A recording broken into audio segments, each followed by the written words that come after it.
Yapaka et le Ligueur vous présentent Être parent c'est, un podcast qui donne la parole aux parents. Des femmes et des hommes y témoignent de leur quotidien avec leurs enfants, leurs difficultés, leurs questionnements, leurs astuces et autres bouts de ficelle. Chaque quinzaine, retrouvez un nouvel épisode Être parent c'est sur toutes les plateformes de podcast. Bonne écoute! Je m'appelle Benjamin, j'ai 50 ans, je suis papa de 2 ados, un garçon de 14 ans et une fille de 17. Être papa, c'est être dans la transmission, dans l'écoute, dans la disponibilité. C'est faire preuve de beaucoup de patience, c'est tenter de comprendre des choses qui nous échappent. Il y a des choses pour lesquelles j'essaye de ne pas transiger, c'est-à-dire la notion et la question de respect mutuel que l'on peut avoir quand on est à 3 ou même dans le respect qu'il peut y avoir par rapport aux autres.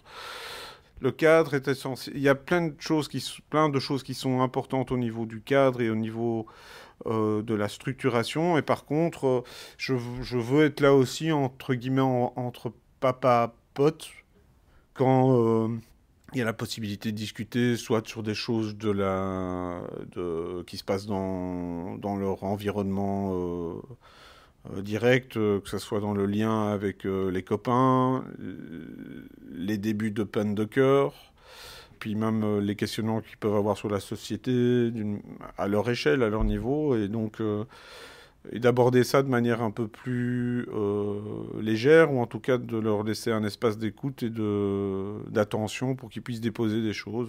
Alors c'est parfois compliqué parce que en tant qu'adulte, quand on les récupère, moi je les récupère le soir en semaine, je suis vers 18h30, 18h30 à la maison, donc il faut dégager la journée de boulot qui a pu potentiellement être un peu compliquée pour être directement dans un mode Survivor. Je fais la bouffe, je m'assure que les choses sont faites au niveau du boulot, de l'école et compagnie. Donc voilà, après, il y a aussi essayer de cadrer des moments où on peut partager simplement des choses ludiques. Par exemple, avec Romain, qui a 14 ans, on essaye... Alors, c'est pas quelque chose qui est établi, mais on a des petits moments des périodes où on va... j'ai la chance d'avoir un kicker à la maison. Voilà, on fait des parties de kicker. Et puis, bon, Lisa,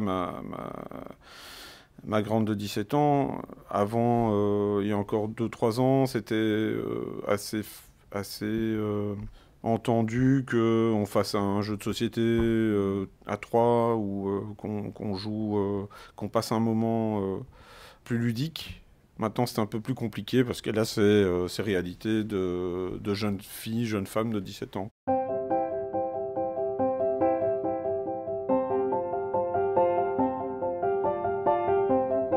Je n'ai pas toujours des ressources.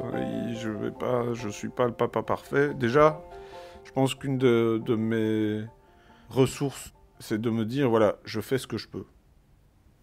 J'essaye d'être présent, mais voilà, je suis pas parfait. Ça m'arrive de gueuler, voilà, ça m'arrive de pas être content, de pas être sympa, mais voilà, j'essaye que ces choses-là soient présentes le moins souvent. Et puis, c'est pouvoir aussi discuter des moments qui peuvent être compliqués avec ses enfants, avec une tierce personne. Et ici, en fait, voilà, moi je suis dans une famille je suis un papa séparé, dans une famille plus ou moins, enfin, qui est recomposée, mais qui n'est pas recomposée au quotidien parce que je ne vis pas au quotidien avec ma compagne, mais elle est une source aussi de pistes à suivre quand il y a des situations qui peuvent être un peu compliquées, parce que justement, il y a cette capacité pour la personne tierce qui permet d'un peu plus objectiver des choses ou des situations dans lesquelles nous, en tant que parents, en lien direct avec nos enfants, on est dans la tête dans le guidon et on n'a pas toujours ce recul.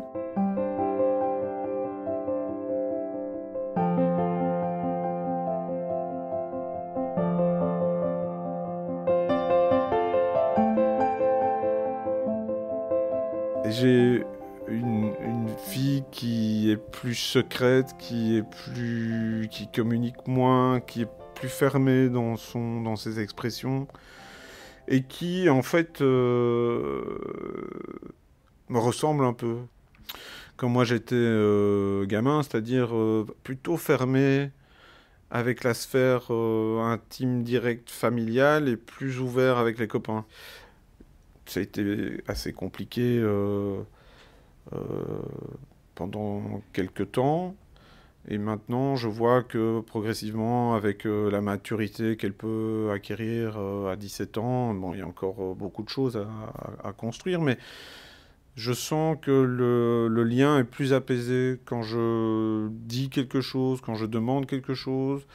Je sens qu'elle me ressent aussi comme ressource ou comme personne d'écoute et de conseil. Pas toujours, mais en tout cas beaucoup plus que ce que ça n'a été auparavant. Et bon, voilà, c'est dû à sa personnalité, elle est comme ça, et ça ne présage de rien, de ce qu'elle deviendra par la suite et de sa capacité à être plus apaisée dans le rapport qu'elle peut avoir avec les autres, et en l'occurrence avec moi ou avec sa maman. Et quant à mon fils, c'est un autre type de relation.